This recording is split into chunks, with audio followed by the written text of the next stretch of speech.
Lieutenant Commander Park sat alone in the communications room of the Neptune monitoring station. It was the middle of the night shift, and most of the crew was asleep. She was drinking her third cup of coffee when her screen suddenly filled with strange patterns. At first, she thought it was a malfunction. The signal was weak and broken, coming from a direction where no known species lived. But as she cleaned up the noise and made the signal clearer, she realized it was not random. It was a pattern. It was a message. Someone was calling for help. Worked for 3 hours to understand the signal. The language was not in any database. It did not match any of the 200 species registered with the Galactic Union, but the meaning was clear enough. The pattern repeated every 40 seconds, short bursts followed by long pauses. In any language, in any culture, this meant only one thing. Distress, emergency, help us. She sent her findings to the nearest human fleet, stationed near Jupiter. The response came within the hour. Captain stood on the bridge of the UNSF Hammer of Dawn and studied the data on his display. He was a tall man with gray hair at his temples and eyes that had seen too many battles. Behind him, his crew worked quietly at their stations. "Where is this signal coming from?" he asked. Commander Bai, his executive officer, pulled up a star map.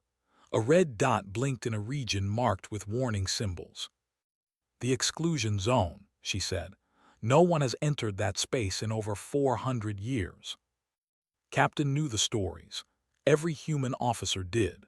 The Dominion was a slaver empire that had terrorized the galaxy long before humans discovered faster-than-light travel. The Galactic Union had tried to stop them and failed. Eventually, they simply drew a line around space and told everyone to stay away. "Has anyone responded to this signal before?" the captain asked. "Unknown, sir, but the Union database shows 17 distress calls from that region in the last century. No ships that investigated ever returned." Ensign, the young tactical officer, looked up from his station. This was his first deep space assignment, and he was clearly nervous. "Sir, if no one has ever come back, maybe we should wait for Union authorization before." "Before what?" Captain turned to face him. "Before we decide if those people are worth saving." The bridge fell silent. Captain walked to the main window and looked out at the stars. Somewhere out there, someone was alone and afraid. They were sending a message into the void, hoping that someone would hear, hoping that someone would care. "How long until we can reach the signal source?" he asked. 14 hours at maximum FTL, Commander replied. "Prepare the fleet. We jump in 1 hour." The communications officer spoke up. "Sir, I'm receiving a transmission from the Galactic Union diplomatic station. They're demanding to speak with you." Captain nodded. "Put them through." The face of a diplomat appeared on screen. They were tall and thin, with blue skin and large eyes. This one looked very unhappy. "Captain, we have detected your fleet preparing for FTL travel. We must strongly advise against entering the exclusion zone. The treaties are clear. No species may." "With respect, Ambassador, those treaties were signed before humanity joined the Union. We never agreed to them." The diplomat's large eyes grew even larger. "You cannot be serious. They are dangerous beyond your understanding. They have destroyed entire species. They will not show mercy simply because you are new to the galaxy." "I understand the risk." "Do you?" "Captain, the last species to challenge was the Etherian people. They were beautiful, peaceful, advanced. The hunted them for 200 years. They are now extinct. Is that the fate you want for humanity?" Captain was quiet for a moment. Then he spoke, and his voice was calm but firm. "Someone in that zone is calling for help. Maybe they're already dead. Maybe this is a trap. Maybe we're all going to die. But I will not sit here safe and warm while someone out there is suffering. That's not who we are." The diplomat shook his head slowly. "You humans, you are brave, but you are also foolish. The galaxy learned long ago that some battles cannot be won. Some evils must simply be avoided. Then the galaxy learned the wrong lesson. Captain ended the transmission. He turned to his crew and he saw something in their faces. Fear, yes, but also something else. Pride, determination. All hands, this is the captain. In 1 hour we will enter the exclusion zone in response to a distress call. I will not lie to you. This is dangerous. We may not come back. If anyone wishes to transfer to the station before we leave, you may do so without shame. But for those who stay, know this. We are not going there to fight. We are going there because someone needs us. And when someone needs help, humans answer. He looked at Ensign, who was pale but standing straight. Set a course for the signal source. All ships prepare for jump. The Hammer of Dawn and its 6 escort ships turned toward the darkness. Their engines glowed bright blue as they built up power. On the station, the remaining crew watched in silence. Then the fleet vanished into faster-than-light travel, leaving only stars behind. 14 hours later, they emerged into hell. The first thing Ensign saw was the wreckage. Hundreds of ships floated dead in space. Some were ancient, their hulls covered in dust and small impacts from centuries of drifting. Others were newer, their damage still fresh. "My God," whispered Commander. Captain stood very still, his eyes moving across the terrible scene. He recognized ships from a dozen different species. Scientists, explorers, military vessels. All of them had come here just like his fleet. All of them had answered the call. None of them had survived. "Sir," Lieutenant Commander Park said quietly, "I'm picking up the distress signal. It's still broadcasting. It's coming from a moon about 2 million kilometers ahead." Captain looked at the graveyard of ships around them. Every captain who had come before him had probably seen this same sight. Every one of them had probably felt the same fear he felt now. But they had kept going, and so would he. "Take us forward," he said, slowly, "and keep all weapons ready." The fleet moved through the silent wreckage, toward the moon, toward the signal, toward whatever was waiting for them in the darkness. Behind them, the dead ships watched with empty eyes. The moon was gray and lifeless. No atmosphere, no water, no plants. Just rocks and dust under a black sky filled with the wreckage of dead ships. But the sensors told a different story. "I'm reading life signs," Ensign reported, his voice tight with surprise. "Approximately 200 individuals. They're underground, about 300 meters below the surface." Captain leaned forward in his chair. "Can you identify the species?" "Negative, sir. The readings don't match anything in our database." Commander stepped closer to the display. "There's a structure down there. It looks like a bunker, very old with heavy shielding. That's probably why they haven't found them yet."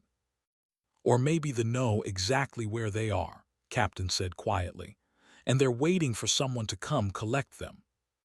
He made his decision quickly. "Master Sergeant O, prepare your team for surface deployment. I want a full reconnaissance. Find out who's down there and what they need." Master Sergeant O Young was a short, muscular man with a calm face that never showed fear. He had been a Marine for 20 years, and he had seen things that would make most people scream. He simply nodded and gathered his team. Dr. Shin joined them in the shuttle bay. She was the ship's, a young woman with curious eyes and a gentle manner. Specialist Dongha, the combat medic, checked his equipment one final time. "Remember," the Master Sergeant said as they boarded the shuttle, "we don't know what we're walking into. Stay alert, stay together, and don't shoot unless I give the order." The shuttle dropped through space and landed on the moon's surface in a cloud of gray dust. The Marines stepped out in their armored suits, their weapons ready. The silence was complete. No wind, no sound, nothing but the crunch of their boots on ancient rock. They found the entrance to the bunker hidden behind a pile of large stones. It was a metal door, old and worn, with symbols that none of them could read. Dr. Shin took pictures of everything while the Marines secured the area. "The door has a manual release," Specialist observed. Someone wanted to make sure it could always be opened, even without power. Master Sergeant O nodded. Open it slowly. The door groaned as it moved. Behind it was a tunnel leading down into darkness. The Marines activated their lights and began to descend. They walked for nearly 10 minutes before they saw the first sign of life. A small figure stood at the end of the tunnel, blocking their path. It was humanoid but clearly not human. Its body seemed to be made of crystal, pale blue and slightly transparent. Light moved beneath its skin like slow lightning. Hold, Master Sergeant O ordered. His team stopped instantly. The crystal being stared at them with large, dark eyes. It was trembling. Dr. Shin stepped forward slowly, her hands raised to show she held no weapon. We received your distress signal, she said, speaking slowly and clearly. We came to help. The being did not respond. It just kept staring, its body shaking with what looked like terror. More figures appeared in the tunnel behind it. Dozens of them, all made of the same strange crystal. Some were tall, some short, some old and cracked, some young and bright. They clustered together like frightened animals. An older being pushed through the crowd. His body was damaged, with dark cracks running through his crystal form. He moved with difficulty, supported by two younger ones. You received our signal. His voice was like wind through glass, soft and musical. You came. Yes, Dr. Shin said. We're from Earth, we're humans. The reaction was immediate. The entire group moved backward, gasping and crying out. The old one's eyes went wide with horror. Humans, he whispered, the predators. Master Sergeant O stepped forward, removing his helmet so they could see his face. We're not here to hurt you. We came to help. Help, the old one laughed bitterly. The last species that tried to help us was destroyed by the ones before that were enslaved. Everyone who tries to help the Etherians dies. Dr. Shin's breath caught. Etherians, but the records say your people are extinct. Almost extinct, the old one corrected. I am elder. These are the last of my people. We have hidden here for 6 generations, sending our signal into the void, hoping someone would hear, hoping someone would be brave enough or foolish enough to answer. And now you're afraid because humans answered, Master Sergeant O said. Elder looked at him directly. We have heard stories of your kind. You come from a death world, a planet that kills most life. Your bodies are filled with poison. Your bones do not break easily. You eat the flesh of other creatures and drink their secretions. You fight and kill for sport. You are predators, the most dangerous species to emerge in 1,000 years. The Marines glanced at each other uncomfortably. Those stories are not entirely wrong, Dr. Shin admitted, but they're not the whole truth either. A young Etherian pushed forward. It was smaller than the others, with brighter colors in its crystal body. A female, Dr. Shin guessed. Then why are you here? The young one demanded. Why would predators travel across the galaxy to answer a distress call? What do you want from us? Master Sergeant O was quiet for a long moment. Then he spoke, and his voice was gentle. We want nothing from you. We heard someone calling for help, so we came. That's all. That's all, the young one seemed confused. But the risk. What's your name? Dr. Shin asked. The young one hesitated. Do you have wounded people, people who need medical care? Looked back at Elder, who nodded slowly. Many, she said. They attacked our outer defenses 2 days ago. We barely escaped to this bunker. 43 of our people are injured. 12 will die without help. Dr. Shin immediately opened her medical kit. Take me to them. Wait started, but Dr. Shin was already walking past her. You can decide later if you trust us. Right now, I have patients to treat. For 3 hours, Dr. Shin and Specialist worked on the injured Etherians. Their crystalline bodies were unlike anything in human medicine, but the basic principles were the same. Stop the bleeding, reduce the inflammation, stabilize the patient. Watched everything. She saw how carefully the humans handled her people. She saw Dr. Shin hold the hand of an elderly Etherian who was afraid. She saw specialist work until his own hands shook with exhaustion. "I don't understand," she said finally. Master Sergeant O looked up from his guard position. "What don't you understand?" Your people, you're supposed to be monsters. That's what everyone says, but you're acting like." "Like what?" "Search for the right word. Like you care." Before the Master Sergeant could respond, his radio crackled with Captain's voice. "Sergeant O, return to the ship immediately. We have a problem." "What kind of problem, sir?"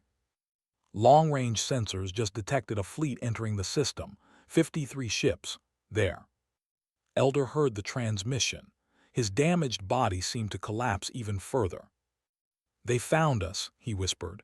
"They always find us, and now your people will die too because you tried to help us."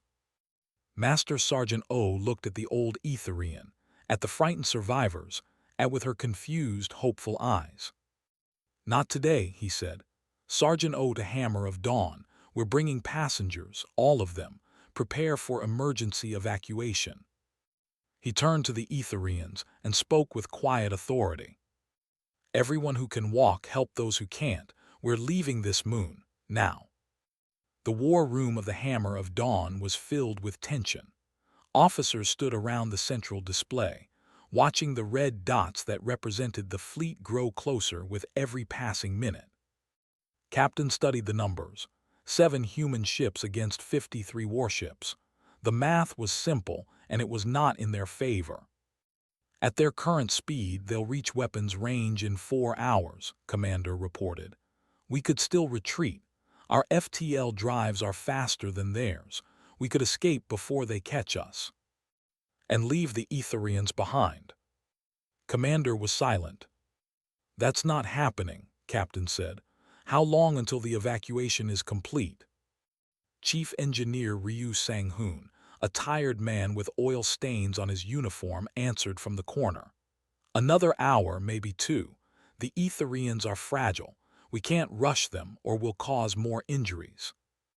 "Then we have 4 hours to figure out how to survive against an enemy that outnumbers us 7-1. Ensign cleared his throat nervously. "Sir, maybe we should call for reinforcements.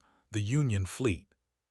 "The Union abandoned this region 400 years ago," Captain interrupted. "They're not coming to save us." "Then what do we do?"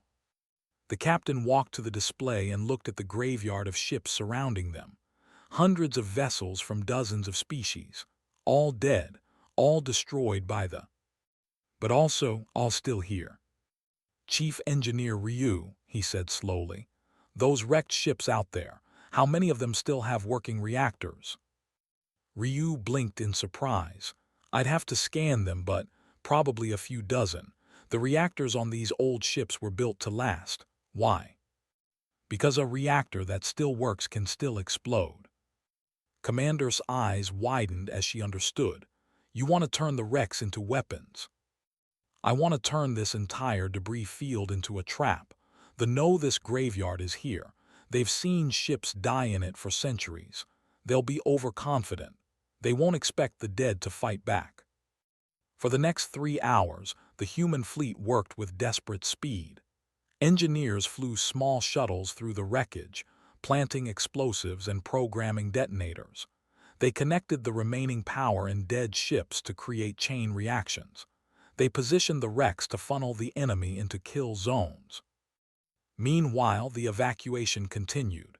Etherians were carried aboard human ships in careful groups. Many were too weak to walk. Some had to be put in stasis to survive the journey. But one by one, they left the moon that had been their prison for generations. Stayed close to Master Sergeant O as she was brought aboard the Hammer of Dawn. Her crystal body flickered with nervous light. "This is a warship," she said, looking around at the metal walls and weapon systems. "A ship made for killing." "A ship made for protecting," the Master Sergeant corrected. "Every weapon here is meant to keep our people safe." "And now you'll use those weapons for us, for strangers," she shook her head. I still don't understand the have 50 ships. You have 7, you cannot win this fight, you must know that. Master Sergeant O led her to a window where she could see the other human ships moving through the debris field. Let me tell you something about humans, he said. We're not the strongest species in the galaxy. We don't have the best technology or the biggest fleet, but we have something else. What? Stubbornness. He almost smiled. When humans decide to protect something, we don't stop. We don't care about the odds. We don't care if everyone says it's impossible. We just keep fighting until we win or until there's nothing left of us to fight. Was quiet for a moment. That sounds terrifying. It is for our enemies. The final shuttle returned from the moon, carrying the last group of Etherians. Elder was among them, barely conscious from his injuries. Dr. Shin immediately took him to the medical bay. Captain's voice came over the ship's speakers. All hands, this is the captain. The evacuation is complete. All Etherians are aboard our ships. They will be in weapons range in 47 minutes. The crew stopped what they were doing and listened. I know what you're thinking. You're looking at the numbers and you're wondering if we can really do this. I'm not going to lie to you. We probably can't. The smart thing, the safe thing would be to run, to save ourselves, to let someone else deal with this problem. Captain paused. But that's not who we are, those people we just rescued. They've been hiding in fear for generations. They sent a signal into the darkness, hoping someone would care enough to answer. And we did. We answered. We're here now, and I will not let their hope be for nothing. On every ship in the fleet, humans stood, hands steadied. Fear became determination. They think they know us. They've heard the stories. They know humans are predators from a death world. Well, today we're going to show them what that really means. Today they're going to learn why the galaxy should fear us. Not because we're cruel, not because we're violent, but because when we decide to protect something, nothing in the universe can stop us. A message appeared on the communication screens. The flagship was hailing them. Captain nodded to Lieutenant Commander Park. Put them through. A face appeared on the main display. It was reptilian, with scales the color of dried blood and eyes like yellow fire. The commander smiled, showing rows of sharp teeth. Human vessels, the commander said, his voice dripping with amusement. I am Lord of the Dominion. You have entered restricted space and stolen our property. Surrender the Etherians and we may allow you to leave with your lives. Captain stood and faced the screen directly. The Etherians are not property. They are people. They are now under the protection of the United Nations Space Force. If you want them, you'll have to go through us. Lord laughed. It was an ugly sound. Through you? Look at your tiny fleet, human. We have destroyed civilizations older than your entire species. We have hunted the Etherians for centuries. What makes you think 7 little ships can stop us? Captain smiled. It was not a friendly smile. Because we're not trying to stop you, we're trying to kill you. He made a cutting gesture and ended the transmission. For a moment, the bridge was silent. Then Commander spoke quietly. Sir, that was very dramatic. I know, I've been waiting my whole career to say something like that. Captain turned to face his crew. Battle stations, all ships execute the plan, and someone get me a coffee, it's going to be a long fight. The 7 ships of the human fleet spread out through the debris field. They powered up their weapons. They activated their shields, and they waited for them to enter the trap. In the medical bay, sat beside Elder's bed. The old Etherian opened his eyes weakly. They're going to fight, he whispered, for us. Yes. They'll die. Thought about Master Sergeant O's words, about stubbornness, about never giving up. Maybe, she said, but maybe not. They're predators, remember. Maybe they finally found something that hunts back. Outside the window, the fleet emerged from FTL, their weapons already glowing with deadly light. The Battle of Kappa 7 was about to begin. Lord's fleet had entered the debris field with complete confidence. They were the hunters. They had always been the hunters. No species had ever defeated them in open combat. They did not expect the dead ships to explode. Chief Engineer Ryu had done his job well. The first wave of rigged wrecks caught 8 vessels in a chain of fire. Reactors that had been sleeping for centuries suddenly released all their energy at once. The shields, designed to block weapons fire, were not ready for explosions coming from inside the debris they were pushing through. Direct hits on 8 enemy ships, Ensign shouted, his voice high with excitement. They're down. Captain did not celebrate. That leaves 45, keep moving, don't give them time to adapt. The hammer of dawn twisted through the wreckage like a shark through a coral reef. Behind it, the escort ships fired their weapons in quick bursts, targeting vessels that strayed too close to hidden bombs. Lord's voice roared across all channels. The cowards are hiding in the bones of the dead. Spread out and burn everything. The fleet broke formation, which was exactly what Captain wanted. Spread out, they were easier to pick off. Together, they were unstoppable. Apart, they were just 53 individual problems.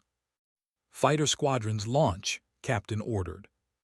Captain Moon Ah led her squadron out of the hammer of dawn's belly like angry wasps from a nest. 20 small fighters, each carrying 2 human pilots and enough weapons to hurt ships 10 times their size. All wings stay close to the wrecks, Ah commanded.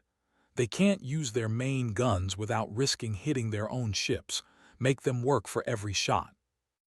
The fighters danced through the chaos. They were faster than anything they had, more nimble, more daring. Where they flew in straight lines, the humans spun and dove and twisted. Where they relied on overwhelming firepower, the humans used precision. But they were not stupid. They were cruel, yes. Arrogant, yes. But they had conquered half the galaxy, and they had not done that by being fools.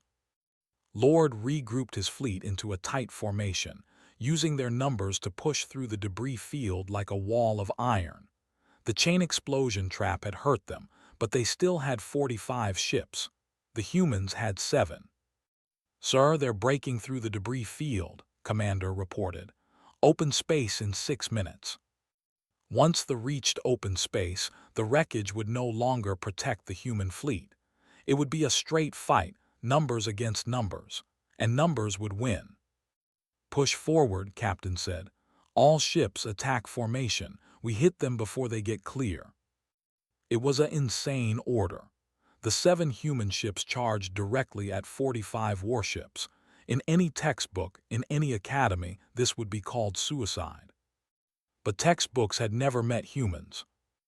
The UNSF Bright Star, smallest of the escort ships, was the first to die. A destroyer caught her with a full broadside, and her shields failed almost instantly. Captain watched her break apart on his display, knowing that 63 people had just died following his orders.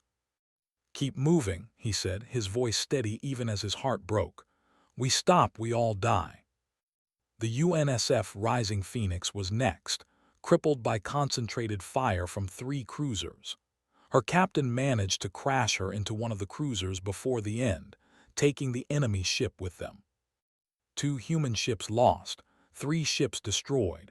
The math was still against them, but the math was getting closer.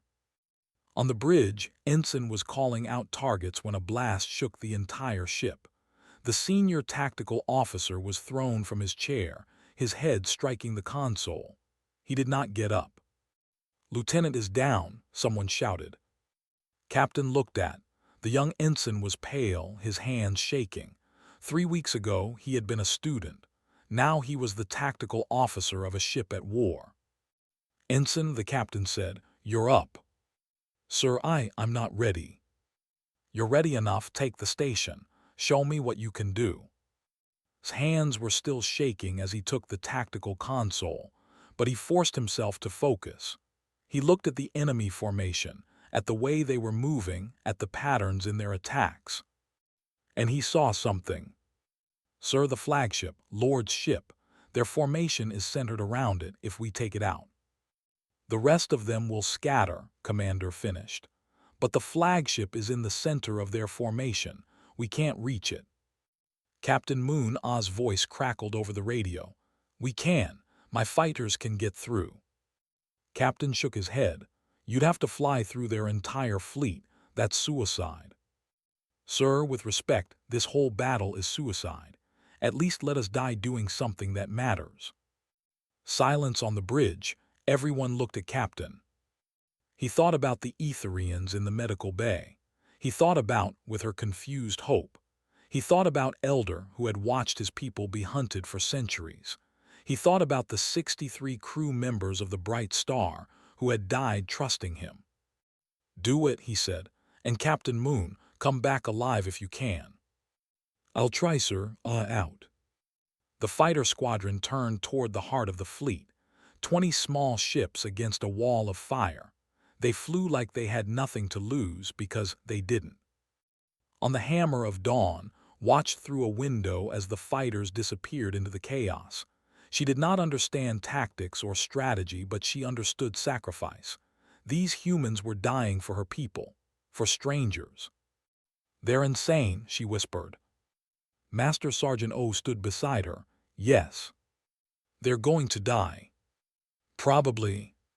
Why? The Master Sergeant was quiet for a long moment. Then he answered. Because someone has to. Someone has to stand between the darkness and the innocent. Humans have been doing it for thousands of years. We protect our children, we protect our families, we protect our friends. And sometimes when we meet people who need us, we protect them too, even if they're strangers, even if it costs us everything. Captain Moon Ah's fighter was hit 3 times during the run. She lost her shields, her secondary weapons, and her navigation computer. But she kept flying. 7 of her pilots died around her, their ships becoming brief stars in the endless night. But the survivors kept flying. When they reached the flagship, they had only 6 fighters left. It should not have been enough. But Captain Moon found the weak spot in Lord's shields, a small gap where the sensor array connected to the main hull. She fired everything she had into that gap, and so did the pilots beside her. The explosion was beautiful and terrible. Lord's flagship broke apart in slow motion, its pieces spinning away into the darkness. The commander's final scream echoed across all channels before going silent. For a moment, the entire battle stopped. Then the fleet began to scatter. Without their leader, without their flagship, the hunters became the hunted. They ran in every direction, no longer attacking, only trying to escape. They're retreating, Ensign shouted. Sir, they're running. Captain allowed himself one small smile. Then his face became serious again. Don't celebrate yet. We still have 30 enemy ships, and we have, he checked the display, 4 ships left. We hurt them, but this battle isn't over. As if to prove his point, the sensors lit up with new contacts. Multiple FTL signatures, Commander called out. 30 ships coming in fast. Captain's heart sank. Reinforcements, of course. They had won the battle only to lose the war. Then the new ships emerged from FTL, and everything changed. They were not. They were Galactic Union vessels. 30 warships from a dozen different species, all carrying the blue symbol of the United Galaxy. And at the head of the fleet, a single vessel broadcast a message on all frequencies. This is the Galactic Union Peacekeeping Fleet. All combat will cease immediately.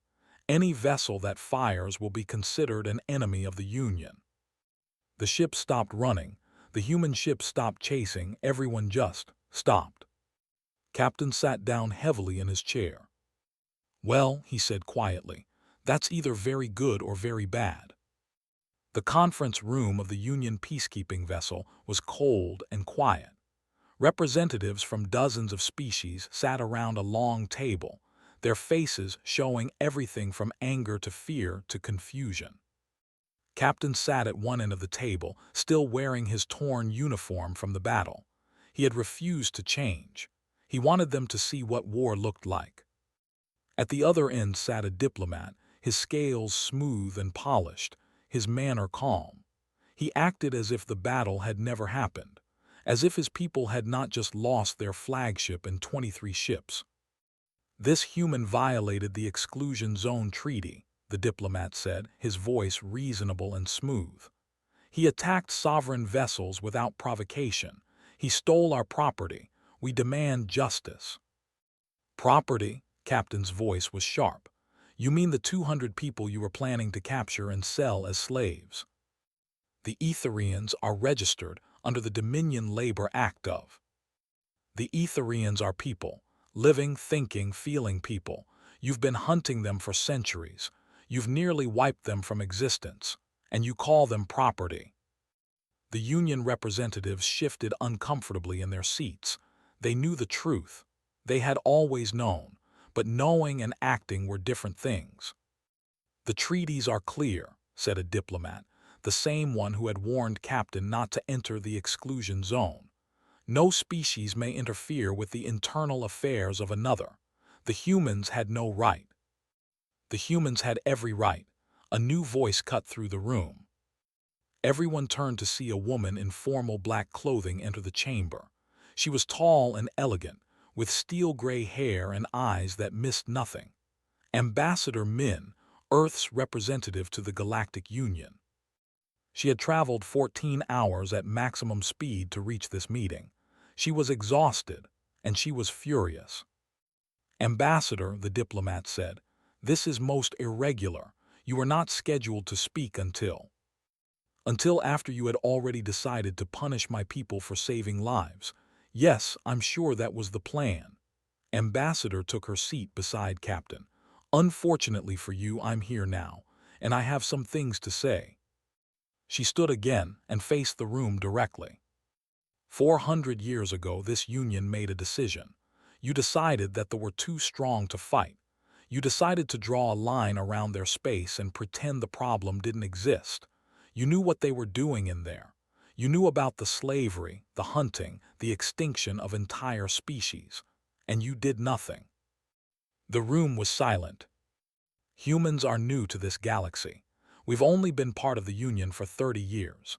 But in those 30 years, we've watched and learned. We've seen how things work here. We've seen species look away from evil because fighting it was too hard, too dangerous, too costly. Ambassador's voice grew harder. We don't accept that. Humans don't look away. When we see someone hurting, we help. When we see injustice, we fight it. When we hear someone calling for help in the darkness, we answer. That's not a weakness. That's who we are. The diplomat stood angrily. Are you threatening us? You're a young species with a small fleet. We have. You have 22 fewer ships than you did yesterday, Ambassador interrupted. Because one human carrier and 6 escorts decided to fight back. Imagine what would happen if we really went to war. She let that sink in. But we're not here to threaten anyone. We're here to make a simple statement. She turned to face the full assembly. From this moment forward, the Etherians are under the protection of Earth. Any attack on them is an attack on humanity. Any attempt to enslave them, hunt them, or harm them in any way will be treated as an act of war against the human race. You can't do that, the diplomat sputtered. The treaties were written before we joined the Union. We never agreed to them, and even if we had, we would break them now. Some laws are wrong. Some treaties protect evil, and humans don't follow evil laws no matter who made them. The room exploded into argument. Species shouted at each other. Old grudges surfaced. Hidden fears came out into the open. But Ambassador noticed something interesting. Not everyone was arguing against her. Some representatives were nodding quietly. Some were looking at the diplomat with new eyes. Some, it seemed, had been waiting for someone to say what she had just said. Enough! The voice came from the head of the table. The Union chairman, an ancient being of a species so old that no one remembered their original name. His body was mostly mechanical now, sustained by machines older than most civilizations. But his mind was sharp.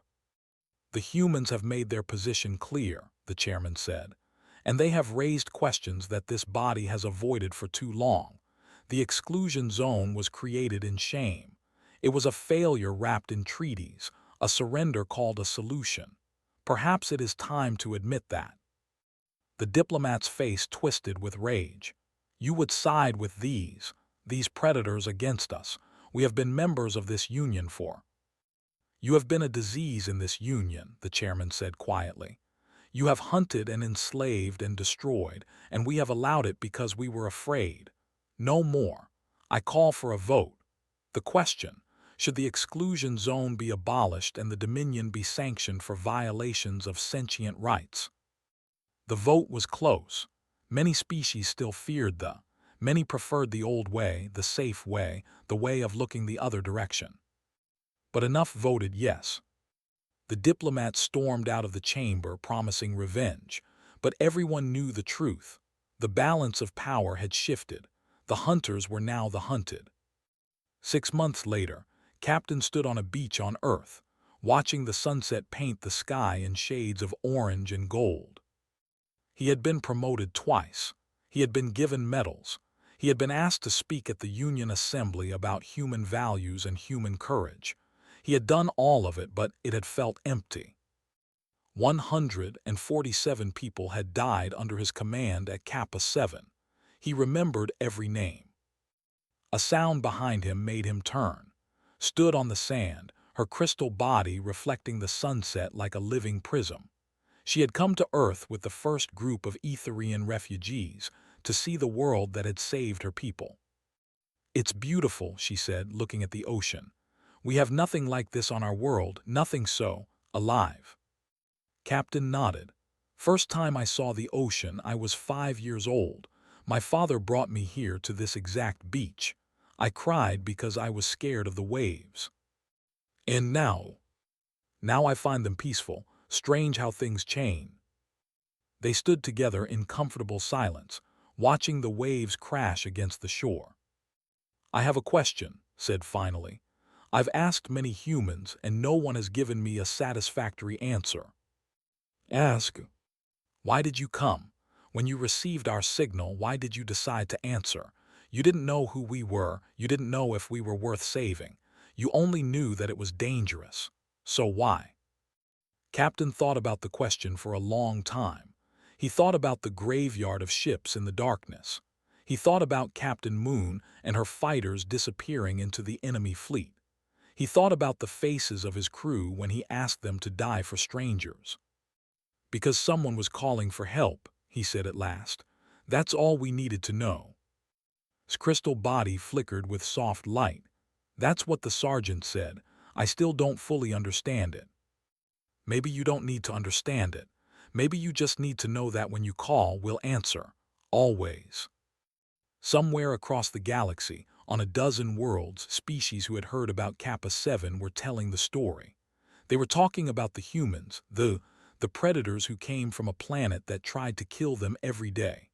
They were talking about how those predators had answered a distress call that no one else would answer, how they had fought against impossible odds, how they had won. And they were saying something else too, a new truth spreading from star to star, from species to species. If you're ever in trouble, call the humans.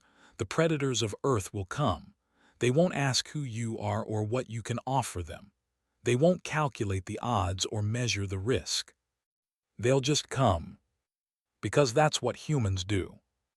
On the beach, the sun finally set, and the stars came out.